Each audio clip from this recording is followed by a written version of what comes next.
নমস্কাৰ মই আব্দুল সালাম আজি আকৌ এটা সুন্দৰ মোটিভেশ্যন ষ্টৰী লৈ আহিছোঁ যেটো ষ্টৰীৰ জৰিয়তে নেটৱৰ্ক মাৰ্কেটিং কি সেই ছবি তো মাই ডিয়াৰ ফ্ৰেণ্ডছ নেটৱৰ্ক মাৰ্কেটিঙৰ বিষয়ে জানিবলৈ হ'লে আমি বহু কথা শুনিবলগীয়া আছে শিকিবলগীয়া আছে পঢ়িবলগীয়া আছে আহক আমি এটা ষ্টৰীৰ জৰিয়তে নেটৱৰ্ক মাৰ্কেটিঙক বুজি লওঁ এই ভিডিঅ'টো প্ৰথমৰ পৰা শেষলৈকে যিসকল ব্যক্তিয়ে চাব মোৰ বিশ্বাস আছে সেই ব্যক্তিসকলে 100% আৰু নেটৱৰ্ক মাৰ্কেটিঙৰ ওপৰত কোনো নেগেটিভ থট নাথাকিব চিন্তা নাথাকিব আনক নেটৱৰ্ক বিজনেছৰ ওপৰত সুন্দৰকৈ তেওঁলোকে এটা ভাল পৰামৰ্শ দিব পাৰিব নেটৱৰ্ক মাৰ্কেটিঙক এজোপা আম গছৰ লগত তুলনা কৰা হৈছে যিদৰে এজোপা আম গছত সময়ত হাজাৰ হাজাৰ লাখ লাখ ফুল ফুলে আৰু সেই ফুলবিলাক কেইদিনমানৰ পিছতেই তল ভৰি পৰে তলত সৰি পৰে সকলো ফুল আম গছত লাগি নাথাকে মাই ডিয়াৰ ফ্ৰেণ্ডছ সেই ফুলবিলাক লাগি থাকিব নোৱাৰে আৰু সেই ফুলবিলাক তলত সৰি পৰাৰ কাৰণে সেই ফুলবিলাকৰ কোনো ভেলু নাথাকে গুৰুত্ব নাথাকে আৰু সেই ফুলবিলাকক মানুহে ভৰিৰে গছকি মোহাৰি শেষ কৰি দিয়ে আৰু কেতিয়াবা চাফা কৰি ড্ৰেইনত নি পেলাই দিয়ে মাই ডিয়াৰ ফ্ৰেণ্ড ঠিক তেনেদৰেই নেটৱৰ্ক মাৰ্কেটিংটো প্ৰথম অৱস্থাত যিসকল ব্যক্তি আহে তাৰে বেছি সংখ্যক মানুহ এই ব্যৱসায়টোত বেছি দিন টিকি নাথাকে বেছি সংখ্যক মানুহে ব্যৱসায়টোৰ পৰা খুব কম দিনৰ ভিতৰত অৰ্থাৎ 3 মাহমানৰ ভিতৰতে ব্যৱসায়টোৰ পৰা আঁতৰি গুচি যায় ব্যৱসায়টোৰ পৰা হেৰাই যায় আমৰ ফুলবোৰ যেনেকৈ আম গছৰ পৰা সৰি তলত পৰাৰ পিছত তাৰ কোনো ভেলু নাথাকে সেইবিলাক মানুহে গছকি মোহাৰি শেষ কৰি দিয়ে আৰু নেটৱৰ্ক মাৰ্কেটিঙতো 1 পৰা 3 মাহৰ ভিতৰত যিসকল ব্যক্তিয়ে একো নুবুজা নুশুনাকৈ এই ব্যৱসায়টোৰ পৰা আঁতৰি গুচি যায় অৰ্থাৎ নিজক তলত হৰাই পেলাই সেই ব্যক্তিসকলৰ এই ব্যৱসায়টোত কোনো ভেলু নাথাকে সেই আমৰ ফুলৰ নিচিনাই সেই ব্যক্তিসকলকো মানুহে ব্যৱহাৰ কৰে মাই ডিয়াৰ ফ্ৰেণ্ডছ যেনেদৰে আমৰ ফুলৰ পৰা কলি হয় কলি হোৱাৰ পিছত তাত আকৌ সংঘৰ্ষ ষ্টাৰ্ট হয় সংঘৰ্ষ কেনেকৈ হৈ চাওক সেই কলিবোৰৰ ওপৰত কিছুমান ভাবিব নোৱাৰা ধৰণে সমস্যা আহি পৰে সেই সময়ত কি হয় বতাহ আহে বৰষুণ আহে বিজুলী আহে ঢেৰেকনি আহে নানান ধৰণৰ সমস্যাৰ মাজত সেই কলিবোৰ আম গছত সকলো কলি লাগি থাকিব নোৱাৰে সেই আম লাগি থকা ডালৰ পৰা সেই কলিবোৰ তলত সৰি পৰে আৰু সেই সৰু সৰু কলিবোৰৰ মাই ডিয়াৰ ফ্ৰেণ্ডছ কোনো ভেলু নাথাকে সেইবিলাককো মানুহে ভৰিৰে গছকি মোহাৰি শেষ কৰি দিয়ে নেটৱৰ্ক মাৰ্কেটিঙতো তেনেকুৱা হয় ধৰক 1 পৰা 3 মাহৰ ভিতৰত যিসকল গ'ল সেইসকলতো গ'লেই তেওঁলোকৰ ভেলু নাই কিন্তু তাৰ পিছত কি হয় এটা সময় আহে 3 পৰা 6 মাহ এই সময়ছোৱাত কি হয় সেই যিসকল ব্যক্তিয়ে কৰিম বুলি এটা সিদ্ধান্ত লৈ লাহে লাহে লাগি থাকে মানে সেই আমৰ কলিটো নিচিনা হয় 3 মাহৰ পৰা 6 মাহৰ ভিতৰতেই সেই কলিটো হোৱাৰ সময়তেই সেই ব্যক্তিসকলেও নানান নেগেটিভিটিৰ কাৰণে নানান ধৰণৰ মানুহৰ তেওঁলোকক ঠাট্টা মুস্কুৰা কৰাৰ কাৰণে ইনচাল্ট কৰাৰ কাৰণে নেটৱৰ্ক মাৰ্কেটিং বুজি নাপায় তেওঁলোকক এটা বেয়া নেগেটিভ মেছেজ দিয়াৰ কাৰণে মেক্সিমাম মানুহ 3 পৰা 6 মাহৰ ভিতৰত মাই ডিয়াৰ ফ্ৰেণ্ডছ নাইকিয়া হৈ যায় যিদৰে আমৰ কলিটো হোৱাৰ পিছত বতাহ বৰষুণে কোবাই মেলি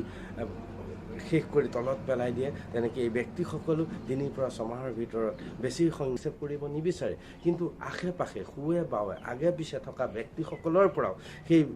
কিছুমান নেগেটিভ চিন্তা তেওঁলোকৰ মূৰত ভৰাই দিয়ে কি কয় তুমি কাম নাপালা এই ব্যৱসায়টোহে পালা তুমি লিখা পঢ়া কৰা মানুহ তুমি বেলেগ এটা কাম কৰিব পাৰিলাহেঁতেন কিন্তু এইটো ব্যৱসায়টোহে পালা তুমি লিখা পঢ়া কৰা মানুহ তুমি বেলেগ এটা কাম কৰিব পাৰিলাহেঁতেন কিন্তু এইটো ব্যৱসায়টো লোকৰ ঘৰে ঘৰে তেল চাবোন বেচা বিজনেছহে তুমি পালা তেনে ধৰণৰ নানান নেগেটিভ কথা যেতিয়া মূৰত ভৰাই দিয়ে তেতিয়া সেই কলি হোৱা ব্যক্তিজন সেই আমৰ কলিটোৰ নিচিনা হোৱা ব্যক্তিজনে এটা চিন্তা মূৰত আহে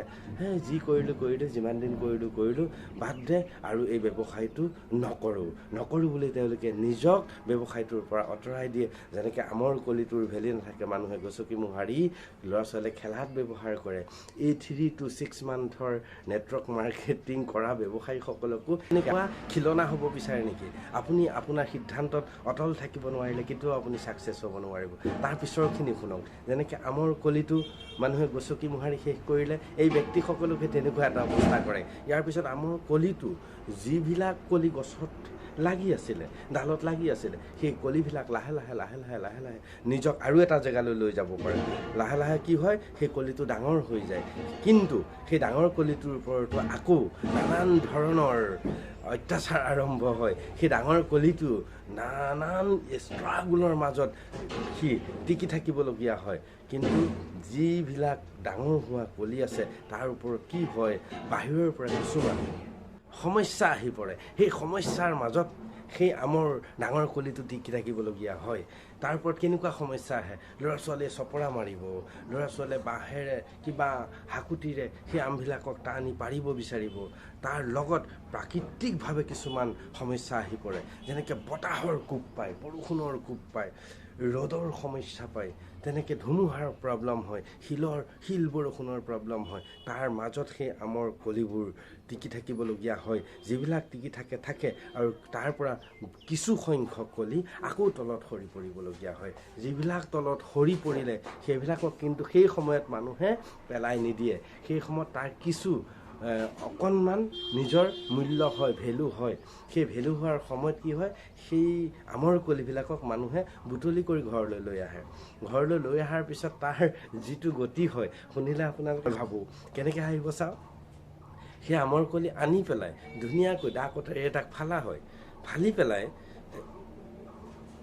ফালি পেলাই সেই কলিবিলাকৰ ৰ'দত দিয়া হয় আৰু ৰ'দত দি ধুনীয়াকৈ শুকোৱা হয় তাত কি হয় নিমখ খানে হালধি গুড়া খানে সানি পেলাই সুন্দৰকৈ তাক শুকুৱায় কেইদিনমানৰ পিছত সি যেতিয়া শুকাই যায় শুকোৱাৰ পিছত ধুনীয়াকৈ চিচা বৈয়ামত ভৰাই তেল মছলা দি পেলাই জলকীয়া দি পেলাই হয়তো কিছুমানে জলকীয়া দিয়ে কিন্তু কোৱা আৰম্ভ কৰে তুমি এই কামটো বাদ দিয়া তুমি এই কামটো কৰি কি পাবা তোমালোক বহুত পিছত আহিছা যিসকলে আগত সোমাইছিল সেইসকলে পাব কিন্তু তোমালোকে ইয়াৰ পৰা একো নাপাবা আগত সোমোৱাৰ কাৰণে তেওঁলোকৰ লগত বহুত মানুহ আছে তোমালোকৰ লগত কোন মানুহ আহিব মানুহ দেখোন নাইকিয়া হৈ গ'ল কমিয়েই গ'ল তো তেনেধৰণৰ কথাবিলাকে বাৰুকৈ তেওঁক আঘাত কৰিব আৰু চাওক সেই আঘাত সহ্য কৰিব নোৱাৰি তেওঁ বিজনেছটো নকৰাৰ সিদ্ধান্ত ল'ব অৰ্থাৎ তেওঁকো এটা বৈয়ামৰ ভিতৰত ভৰুৱাই পেলোৱা নিচিনা হ'ব সেই ব্যক্তিজনে নিজৰ সিদ্ধান্তত অটল থাকিব নোৱাৰাৰ কাৰণে তেওঁ জীৱনতো নেটৱৰ্ক মাৰ্কেটিঙত সফল হ'ব নোৱাৰাৰ দিন আহি পৰিব তো তেনেকৈ বৈয়ামত যদি আমি সোমাই যাওঁ তেতিয়াহ'লে কিছু মানুহে আমাক বেলেগ পথেৰে লৈ যাব তেওঁলোকে বিচৰা পথত আমাক নি পেলাই লাইন কৰি দিব আমি সেই পথেৰে যাত্ৰা আৰম্ভ কৰিম আৰু তেওঁলোকৰ সেই নেগেটিভ ব্যক্তিসকলৰ পিছত যাত্ৰা যেতিয়া আৰম্ভ কৰিম তেতিয়াহ'লে আমি কেতিয়াও আমাৰ লক্ষ্যত উপনীত হ'ব নোৱাৰিম তেওঁলোকে আমাক সেই আমৰ আচাৰৰ দৰে মাজে মাজে উলিয়াই আমাৰ সোৱাদ ল'ব মাই ডিয়াৰ ফ্ৰেণ্ড তেনেকুৱা ব্যক্তি আপুনি হ'ব বিচাৰে নেকি তেনেকুৱা আপুনি ব্যক্তিৰ লগত আপুনি যাব বিচাৰে নেকি যদি তেনেকুৱা ব্যক্তিৰ লগত যাব নিবিচাৰে তেনেকুৱা ব্যক্তি হ'ব নিবিচাৰে তেতিয়াহ'লে নিজক আপোনাৰ সিদ্ধান্তত অটল ৰাখক ইয়াৰ পিছত শুনক ইয়াৰ পিছৰ ষ্টেজটো আহিব আমৰ সেই ডাঙৰ কলিটোৰ পৰা গৈ পেলাই যিটো পকাৰ আগমুহূৰ্তত আমি কওঁ সম্পূৰ্ণ সুন্দৰ কেঁচা আম হৈ পৰিব সেই আমটো চকুত লগা হৈ পৰিব তাত কেতিয়াবা অকণমান ৰং ধৰাও ষ্টাৰ্ট কৰি দিয়ে মাই ডিয়াৰ ফ্ৰেণ্ড সেই চকুত লগা আমটো যেতিয়া হৈ যাব তাৰ ওপৰত কি হয় চকুত লগা বস্তুৰ ওপৰত মানুহ বেছি আকৰ্ষিত হয় তাক মানুহে ল'ব বিচাৰে তেতিয়া কি হয় সেই আমৰ ওপৰত মানুহে বিভিন্ন ধৰণে চপৰা মাৰা ষ্টাৰ্ট কৰিব বাঁহেৰে খোচা আৰম্ভ কৰিব সেই আমৰ ওপৰত প্ৰাকৃতিকভাৱে কিছুমান সমস্যা নামি আহিব বতাহৰ কোব জোৰেকৈ লাগিব তো ঢেৰেকণি বিজুলী বৰষুণ ৰ'দ সকলোৰ মাজত সেই আমে নিজক সেই কেঁচা সম্পূৰ্ণ আমটো হিচাপে ৰাখিব পাৰিব লাগিব তো যদি ৰাখিব নোৱাৰে তেতিয়াহ'লে সি কেতিয়াও পকিব নোৱাৰিব তলৰ পৰা খোচা আৰম্ভ হয় চপৰা মাৰা আৰম্ভ হৈ যায় তাৰ গাত ধুমুহা বতাহ সকলো লগা ষ্টাৰ্ট হৈ যায় আৰু সেই মাৰ খাই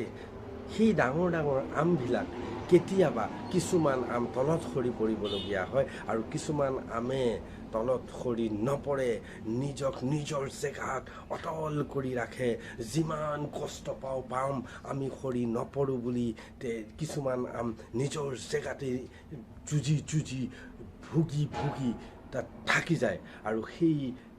ভুগি যুঁজি থাকাবিলাকে কি হয় নেক্সট ষ্টেজটো পায় এটা সম্পূৰ্ণ পকা আমৰূপে নিজক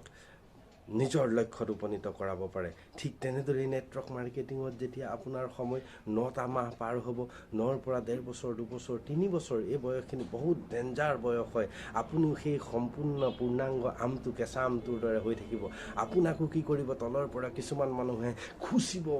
জপৰা মাৰিব, আপোনাক বাহিৰা কিছুমান বতাহ ধুমুহাৰ দৰে আপোনাক কিছুমানে এটেক কৰিব। তাৰ মাজত আপুনি নিজক অটল ৰাখিব পাৰিব লাগিব। আপোনাৰ নিজৰ ওপৰত বিশ্বাস থাকিব লাগিব। আপোনাৰ কৰ্মৰ ওপৰত আপুনি বিশ্বাস ৰাখিব লাগিব। যদি আপুনি নিজৰ ওপৰত, নিজৰ কৰ্মৰ ওপৰত, নিজৰ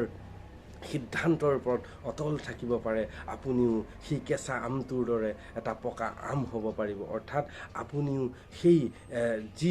যিজন ব্যক্তি হ'ব বিচাৰিছিলে, আপুনি সেই ব্যক্তিজন হ'ব পাৰিব। কেতিয়া পাৰিব? মিনিমাম নেটৱৰ্ক মাৰ্কেটিঙে 5টা বছৰ আপুনি